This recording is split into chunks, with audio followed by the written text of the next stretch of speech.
பந்தம் என்ன சொந்தம் என்ன போனா என்ன வந்தா என்ன உறவுக்கெல்லாம் கவலைப்பட்ட ஜென்மம் நான் இல்லை. ஹாய், எல்லாருக்கும் வணக்கங்க. நான் தாங்க கவிதா குமார்.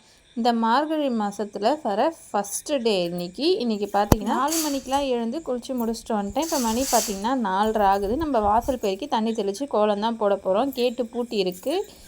கேட்டை திறந்து நம்ம தெரு பெருக்கி வாசலுக்கு தண்ணி தெளித்து கோலம் தான் போட போகிறோம். இந்த மாதிரி பிரம்ம முகூர்த்தத்தில் நம்ம விளக்கு ஏற்றும் போது பார்த்திங்கன்னா நமக்கு நல்ல பலன் கிடைக்கும். இது பார்த்திங்கன்னா இது 4வது வருஷம் நான் தொடர்ந்து செய்கிறது. இந்த 3 வருஷமே நான் நினச்ச காரியம்லாம் எனக்கு நல்லாவே கைகூடி வந்திருக்கு. இது 4வது வருஷம். மறுபடியும் ஒரு சின்ன வேண்டுதலோடு என்னுடைய விரதத்தை நான் ஆரம்பிச்சிருக்கேன். அதை தான் உங்கள் கூட ஷேர் பண்ணிக்க போகிறேன். நேற்று பார்த்திங்கன்னா சண்டே அதுவும் கொஞ்சம் நான்வெஜ்லாம் வீட்டில் செஞ்சதுனால மணி ஒரு 9 மணிக்கு மேலே நைட்டு. அதுவும் இல்லாமல் தீபம் வந்து 3வது நாள் செய்வீரி அன்றைக்கி பார்த்திங்கன்னா கார்த்திகைன்னு சொல்லுவாங்க. அன்றைக்கி இங்கெல்லாம் பார்த்திங்கன்னா 3 நாள் மட்டும்தான் தீபத்தை ஏற்றுவாங்க. முதல் நாள், அப்புறம் 2வது நாள், அப்புறம் இந்த 3வது நாள். இந்த 3 நாள் மட்டும்தான் தீபம் ஏற்றுவாங்க. திருவண்ணாமலை எங்கள் ஊர் சைட்லாம் பார்த்திங்கன்னா தீபம் எரியிற 10 நாளுமே பார்த்திங்கன்னா தீபத்தை ஏற்றுவாங்க.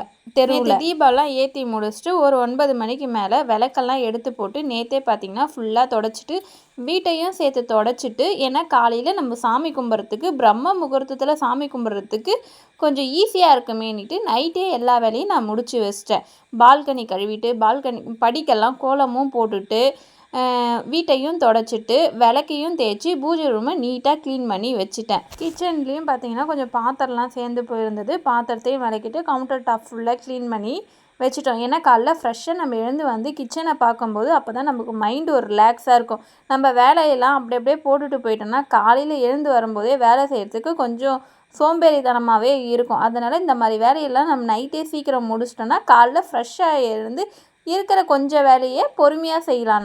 நான் பார்த்தீங்கன்னா கொஞ்சம் சரியான தூங்கு மூஞ்சி தான். எனக்கு இந்த விடிய காலத்தில் தூங்குறது ரொம்பவே பிடிக்கும்.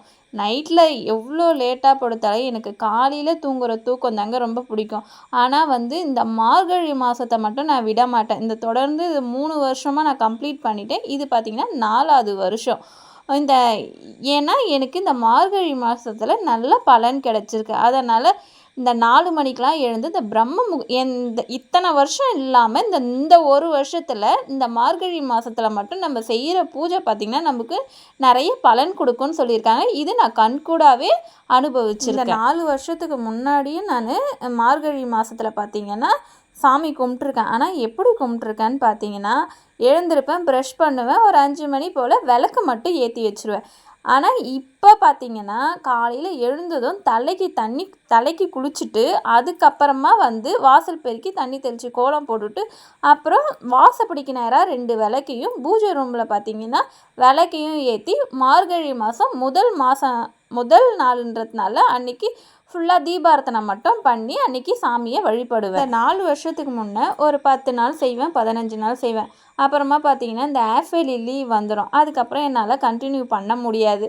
ஆனால் இந்த 4 வருஷமாகவே பார்த்திங்கன்னா கண்டினியூவாக இந்த 30 நாளுமே நான் செய்வேன். மார்கழி மாதத்தில் இந்த 30 நாளும் நம்ம செய்கிறது நமக்கு நல்ல பலனை கிடைக்கும். இந்த மார்கழி மாதத்தில் வெறும் 29 நாள் தான் வருது. இங்கே பார்த்தீங்கன்னா இந்த தெரு ஃபுல்லாகவே ஒருத்தரும் எழுந்திருக்கல. நான் ஒண்டி தான் இந்த 4 மணிக்கு எழுந்து கோலம் போடுறேன். கொஞ்சம் பயமாக தான் இருக்குது. ஏன்னா இந்த தெருவுக்கு தனியாக நம்ம இங்கே கோலம் போடுறதுனால கொஞ்சம் பயமாக தான் இருக்குது. கோலம்லாம் போட்டு முடிச்சிட்டேன்.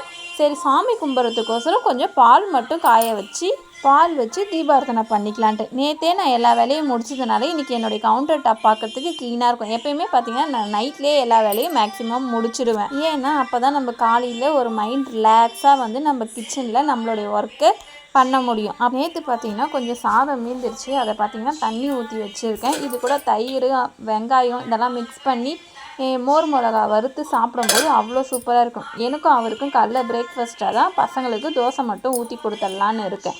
பால் நல்லா காஞ்சதும் நம்ம சாமிக்கு வச்சு தீபார்த்தனை பண்ண வேண்டியது தான். அப்படியே வாசலுக்கு போயிட்டு வாசல்லே பார்த்திங்கன்னா நம்ம வெத்தலை கொடி இருக்குது. ஃப்ரெஷ்ஷாக 2 வெத்தலையை பறித்து எடுத்துகிட்டு வந்து நம்ம வெத்தலை பாக்க வச்சு சாமி கும்பிட வேண்டியது. இந்த வெத்தலை கொடி கீழே பார்த்தீங்கன்னா மண்ணில் வச்சுருக்கு. நான் தனியாக ட்ரம்மில் வளர்த்தேங்க. நல்லா அவ்வளோ சூப்பராக வளர்ந்து வந்தது. இப்போ ரீசனாக இந்த புயலில் பார்த்தீங்கன்னா அந்த கொம்பு வச்சு நான் கொடியை அவ்வளோ அழகாக ஏற்றி வச்சுருந்தேன். இந்த காற்றுல அந்த கொடியே சாஞ்சு போச்சு. ஆனால் இந்த வெத்தலை கொடி அழகாக செவுத்துலேயே பிடிச்சிட்டு வந்துடுச்சு. பால் காசி ஆயிடுச்சு. சாமி ரூமில் எடுத்துன்னு போய் வச்சாச்சு. விளக்கையும் வீட்டில் பார்த்திங்கன்னா வாசப்படியில் இந்த மாதிரி 2 விளக்கு ஏற்றி வச்சுருக்கேன். இதே மாதிரி பூஜை ரூம்லேயும் பார்த்திங்கன்னா விளக்கு ஏற்றி வச்சுருக்கேன். இந்த மாதிரி ஒவ்வொரு விளக்கையும் ஏற்றும் போது என்னுடைய வேண்டுதலை சொல்லி நான் என் விளக்கு ஏற்றுவேன். இந்த மாதிரி நெக்ஸ்ட்டு வர வீடியோவில் நான் என்னுடைய வேண்டுதலை என்னென்ன நிறைவேறி இருக்குன்றத நான் வீடியோவில் சொல்கிறேன். நான் இது பார்த்திங்கன்னா என்னுடைய ஹஸ்பண்டும் பார்த்திங்கன்னா அவர் மாலை போடலான்னு இருக்கிறாரு. அவரும் இந்த மார்கழி மாதத்தில் இந்த மாதிரி மாலை போட்டுட்டு காலையில் விடிய காலையில் அவருக்கு கோயிலுக்கு போகிற பழக்கம் இருக்குது. நானுமே ஃப்ரீயாக இருந்தால் அவர் கூட கோயிலுக்கு போகலாம். இருந்தாலும் சரி வீட்டில் சமைக்கிற வேலை இருக்கே, பசங்களை ஸ்கூலுக்கு ரெடி பண்ணணுமே, அப்புறம் என்ன பண்ணுறது, காலைல டிஃபன் செய்கிற வேலை இருக்குது, நானும் ஷாப்புக்கு கிளம்பி போகணும். அதனால் மதியத்துக்கு லஞ்சையும் பார்த்திங்கன்னா செஞ்சு வச்சுட்டு போகணும். அதனால் எனக்கு போகிறதுக்கு நேரம் இல்லை. அதனால் வீட்லேயே நான் பூஜை பண்ணி சாமி கும்பிட்டேன். டைம் பார்த்திங்கன்னா 7:30 மணி ஆகிடுச்சு. ஒரு பக்கம் பசங்களுக்கு தோசை ஊற்றி கொடுத்துட்ருக்கேன். கூடவே என்ன செஞ்சுருக்கேன்னு பார்த்தீங்கன்னா கத்திரிக்காய், பீன்ஸ், கேரட்லாம் போட்டு சாம்பார் வச்சுருக்கேன். சரி இதையே தோசைக்கு பசங்க சாப்பிட்டுக்கிட்டோன்னிட்டு கூடவே ரசம் கொஞ்சம் வச்சுருக்கேன், சாதம் வடிச்சிருக்கேன், கொத்தவரங்காய் பொரியல் பண்ணியிருக்கேன். இதுதான் இன்றைக்கி பார்த்தீங்கன்னா எங்கள் வீட்டு சமையல் வேலையெல்லாம் ஓரளவுக்கு முடிஞ்சாச்சு. பசங்களையும் ரெடி பண்ணி இன்றைக்கி ஆட்டோ சீக்கிரம் வர்றதுனால பசங்களையும் ரெடி பண்ணி ஸ்கூலுக்கு பேக் பண்ணி அனுப்பிச்சிட்டேன். இன்றைக்கி அவங்களுக்கு ஆஃப் டே தான், அதனால் லஞ்ச் கட்டுற வேலை இல்லை.